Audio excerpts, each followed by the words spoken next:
Hey, man, shout out to Sam Martin, man. Player of the game, man. Sam Martin was punting that ball, man. Oh, my God, Sam. Hey, you did a great job today. Shout outs to Sam. Shout outs to Sam. Let's get this sucker started. Get dialed in, Panthers fans. Here comes an in-depth look at your team.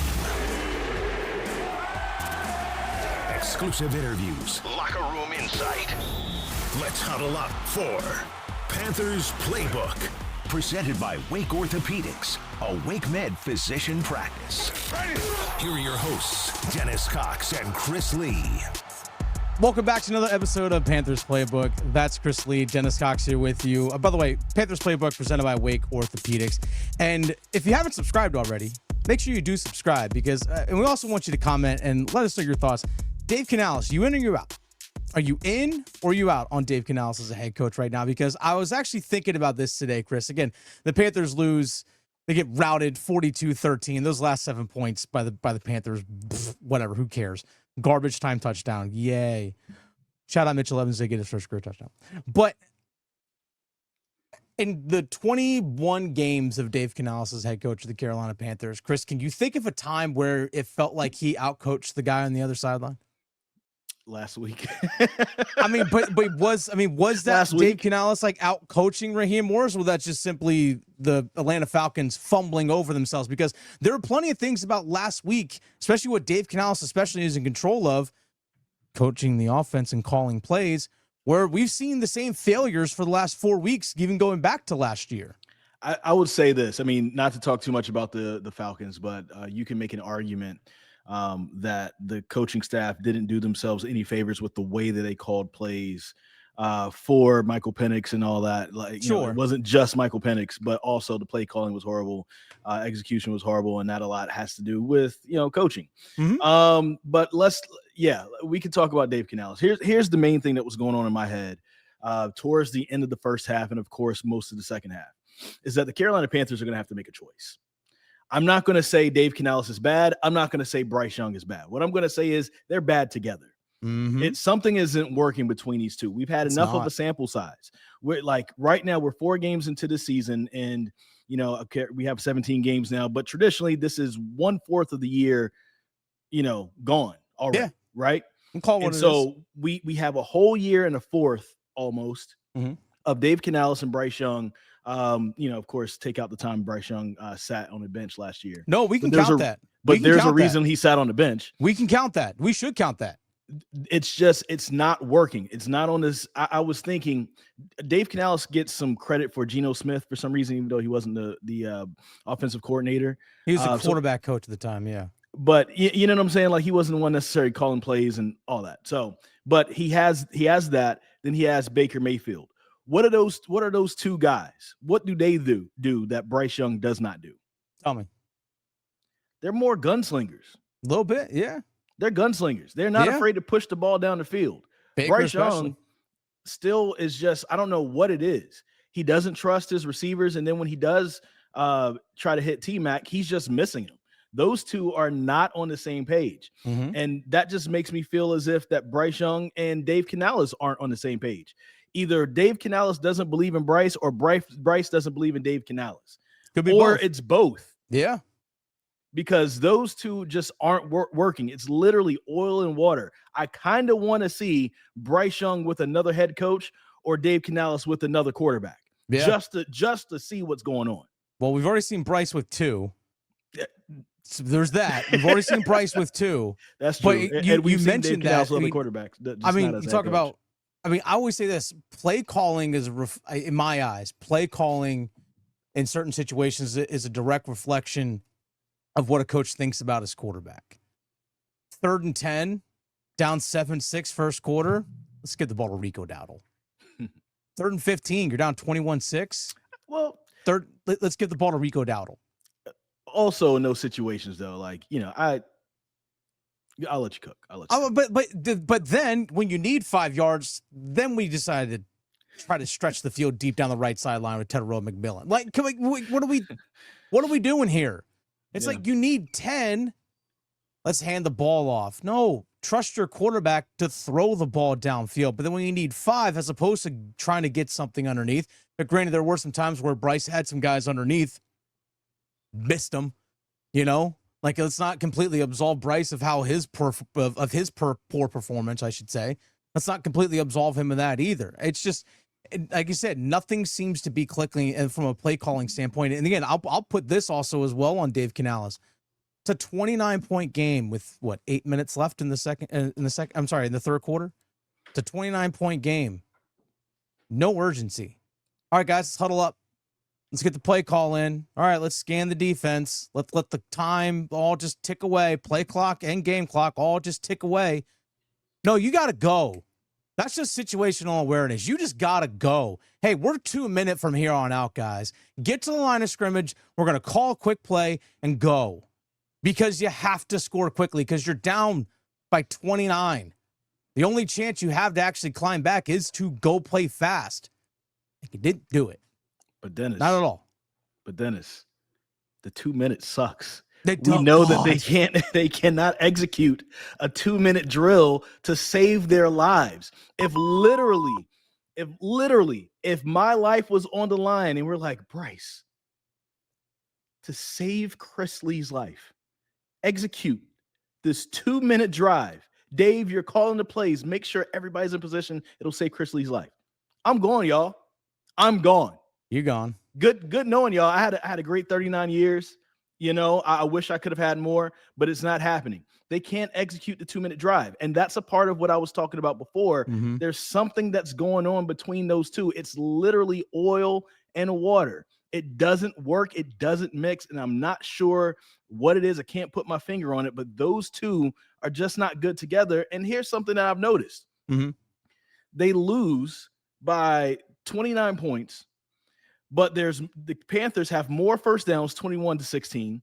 They outgained the New England Patriots 326 to 307. They had time of possession 35-14 to 24-46. Now that can be explained that typically when you look at that, the team on that end wins the game, but it can really be explained because also we saw a breakdown in special teams. Oh yeah, big time. That when special teams, you punt the ball off and then there's a punt return for a touchdown. The offense gets the ball back right. That's going to count against the Patriots a little bit. So it keeps the ball in their hands. And then you have another long return, and you don't set your defense up for anything good. But if you take away like those two, right, then it's 28 points right by the Patriots. Mm-hmm. The Panthers still aren't getting close to them. No, not even close. They're still not getting close to them. And that is a problem. And look, I'm not going to look at this roster and look at the upgrades that they've made and look at the people that they've drafted and say the roster is bad. I don't think this is a bad roster. It's not the best roster in the NFL. I wouldn't take it over the Bills roster, but this isn't a bad roster. If you can't get these guys that you have on your roster right now to at least get you a close game versus the Patriots, what is that? Yeah. It's like the Patriots roster is not like overly better. It's not. The Patriots roster isn't like overly better than the Panthers roster. Not even close. I mean, let's be honest. Let's not forget that the Patriots were drafting in the top 10 last year as well. Like they're both coming from the same place. So if you look at the 2-minute drill for what the Panthers have done so far this season. So 2-minute situations can apply both to the end of the first half and end of game. Late in the first half against Jacksonville, Bryce Young has that fumble. End of the game against Arizona, turnover on downs where you had 8 plays, you had 0 completions because the only reason why that drive even extended was because Cardinals penalties. Last week, I should say, late first half against Atlanta when it was a tight game because remember it was only 10-0 at halftime. 2-minute situation, end of the first half, they went 3 and out. And then late first half today, again, still like score still within reason, 6 plays and out against New England today. That's 4 straight weeks. Like you said, Chris, that's 4 straight weeks where this offense has not executed a 2-minute drill. And you talk about things where they don't mix and match, right? Or they don't mix well together. Oil and water. I legit think that Dave Canales still doesn't trust Bryce Young. I don't think so. Because, again, go back to play calling. We've seen on the goal line at times, need those 2-point conversions against the Arizona Cardinals, right? What are we doing? You're running the ball. Yeah, we're handing the ball off to Rico Dowdle. You're not trusting your former number one overall pick quarterback to go help get you a 2-point conversion. Not even giving him that option. 3rd and 10s, hand the ball off. 3rd and 15, hand the ball off. Don't even trust that guy. That's the big thing. And you know what? It's not the first coaching staff we've seen not trust Bryce Young. I'm going to read everybody a text that I sent you during the game. Okay. Around 2:00. So I guess it was second half at that point.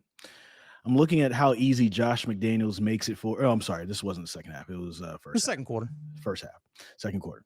I'm looking at how easy Josh McDaniels makes it for May. He's not asking him to do too much, while Bryce has no chemistry with anyone beyond 8 yards down the field. And you said simply because May is simply better. Yeah. But also, just outside of that, I'll give May is definitely the taller quarterback. And I think that does have an impact. And this is the first time I'm bringing it up because it really is starting to feel like just Bryce doesn't have. If you look at shorter quarterbacks in the NFL who have succeeded, the reason why Kyler Murray still has a job because he's so athletic and he can outrun anybody. Dude looks like you see his legs moving. I mean, it's almost like you don't see his legs moving. It's almost like a cartoon. You see his upper body and his, and I really see his like legs. A little roadrunner out there. He can literally he has great athleticism. He can elude almost anybody, right? And he has a strong arm. And he has a very strong arm. Strong arm. You talk about Drew Brees, accuracy, getting the ball out, strong arm there as well. Somewhat strong arm. Yeah.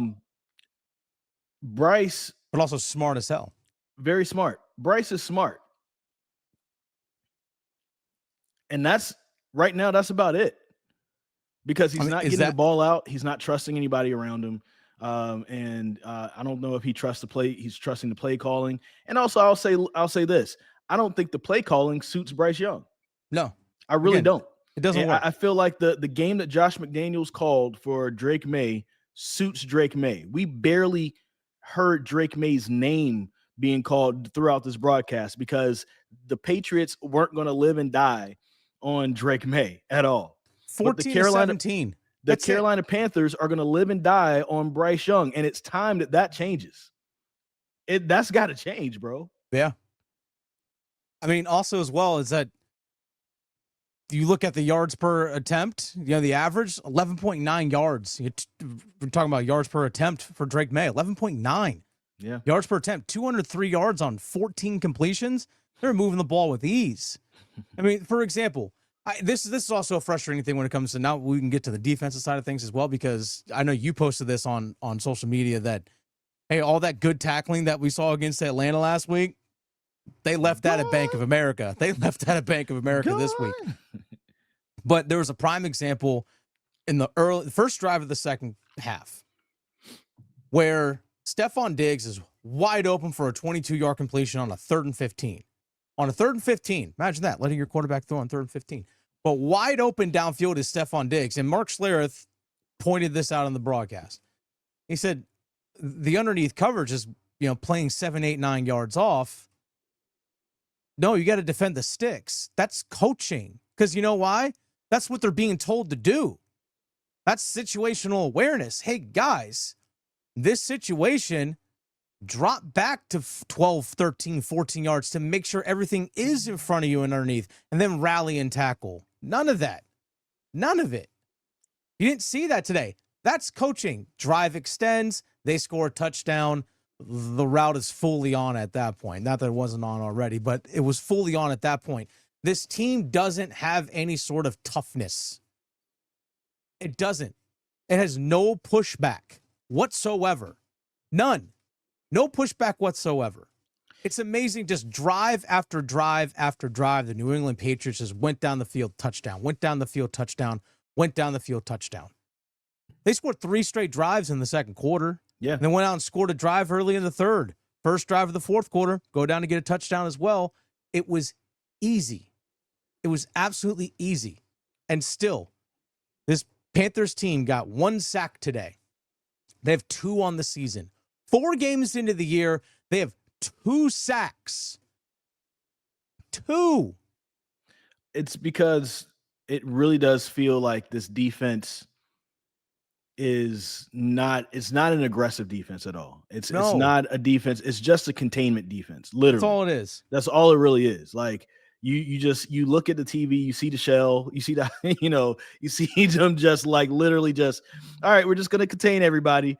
JC, you stay on your side. You're one of the best corners in the NFL. Stay in the boundary. You stay on your side. Stay on the boundary. Mike Jackson, I know that you're going to get picked on, but hey, this happens to be your side, so just hold it down for us, please. Like, it's just that's why I say it's not the roster, and I think any with the Panthers looking as bad as they are right now, people are going to say it's a bad roster. They're going to disrespect the players on the team. I'm not here to disrespect the players on the team. Yeah. Right now, I am out on Bryce Young. You know what I'm saying? Other than that, and I'll say this. The wide receiving core outside of Tepper and McMillan right now, and I hope David Moore is okay. Yeah, that was bad. Great, play to start the game. But outside of Tepper and McMillan right now, nobody's really helping Bryce Young out at all. Man, I can't wait for Jalen Coker to come back. Good Lord. But that's the sad part. We're waiting for this is not any disrespect to Jalen Coker. He's good. Jalen. He's really good. Love Jalen. We're waiting for an undrafted free agent second-year player to come back from injury just so somebody else can catch the ball. We have another first rounder that you're not even playing right now. Hurt hamstring, but against Arizona, that's what's being reported. Yes, that's what's being reported. What's being said. But that's other than that, going to the original point, these players are good players. You see the athleticism, the tackling wasn't very well today on defense. That was very bad. But other than that, I feel like if the roles were reversed, if you bring Mike Vrabel in, right, to coach this team, and Dave Canales is in New England coaching that team, what just happened to the Carolina Panthers would have happened to the Patriots. That roster is not that much better than this one. And it really does come down to coaching and also just making sure that you are putting your players in position to do what they do best. And there are downsides to Bryce, but boy, if you put him in position to do what he does best, I think you'd have a better performance. And what we're seeing right now is just, again, oil and water, as we said before. That might be the name of the episode, but these two just don't mix, and they're not putting Bryce Young in the best position. I will say this: what does Bryce do best? In the NFL, roll out of the pocket. Design rollouts. Is that he does best? You know what he does best in the NFL? That? He can hit Adam Thielen like nobody's business, boy. And I know what you said. I'm gonna say it again. I know what you said. I know what our guy Tim Donnelly has said. If you're depending on that 35-year-old quarterback, you have bigger problems. I wish I had a bell around here so I could ring it. We got bigger problems, y'all, because we need him. We need that man. Yeah, he's up in Minnesota at home, living his best life, not having to do anything. Here's the question I have about Dave Canales, or just this team coaching. Are they better now, 4 weeks into his second year, than they were week 1 of last year, where they got routed 47-10? Are they better now after 4 weeks of last year? No, are they better than what they were even at any point last year? Has there been any progress with Dave Canales as the coach of this team? Let's not forget, first game of the year last year, they got routed against New Orleans 47-10. Yes. And then they got routed today 42-13. Those last 7 points, I'm not even going to count them because they're worthless. Yeah. Here's what I'll say to that.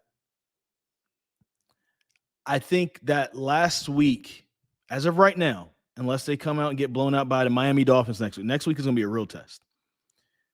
Last week wasn't the Panthers beating them 30-0, but I do think it is indicative of things looking a little bit better. I think last week, and also the first drive of this game was very good. I don't want to score a touchdown on the first drive of the game. And I don't want to take that. I don't want to take that away from that drive was amazing. Yeah, I said that last week against Atlanta. I think that what we're seeing from that first drive of this week and last week's game is what we should have been seeing in the middle of the year last year, but we did it. So do I think they're better? A little bit, but not much to make a difference. Not much to make a difference. It's not where it should be.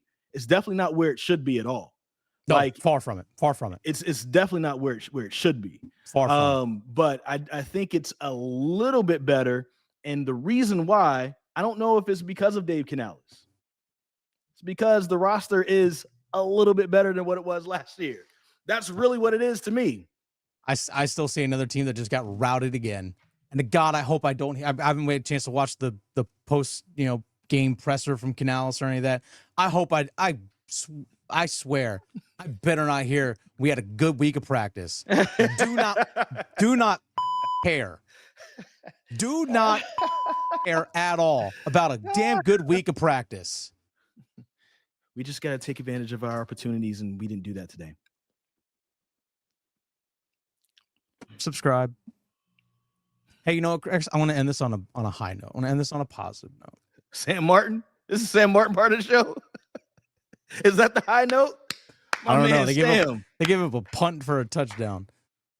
That's not his fault. That's the coverage unit. Yeah, that's all. Yeah, there's that too. He punted the heck out of that joint. He thought it was going to be a fair catch. Maybe outkicked his coverage. And the reason why I say that, Chris, because I can relate to that outkicking coverage. I will end on a high note. Happily engaged. Happily engaged. Yeah. So if you stuck around through the end of the podcast, thank you. Hey, congratulations to my guy Dennis Jamel Cox. I thought it was Dennis Michael. Well, you have two different aliases. So, okay, that's fine. But this time we're gonna go with the original Dennis Jamel. It is Dennis Michael. I'm gonna hit you with that later on. That's fair. But I am so happy for you, proud of you, love you and your fiance. Happy for you and taking that next step. I'm glad that you got a beautiful ring, got down on one knee, popped that question in front of millions and millions of people, and she said yes. She did. She did. The millions and millions of people were the dog. That's all we saw. But again, thank you all for subscribing. Thanks to Wake Orthopedics, our sponsor here of Panthers Playbook. Again, subscribe and vent in the comments, folks. Or you can keep it positive and just say congrats to me on being engaged. Yeah, let's spam congratulations for Dennis. Yeah. And confuse everybody when they look at Panthers Playbook. Wait, why is all the congratulations? The Panthers lost. It's for fake Matt Rule. We'll see you guys on Thursday.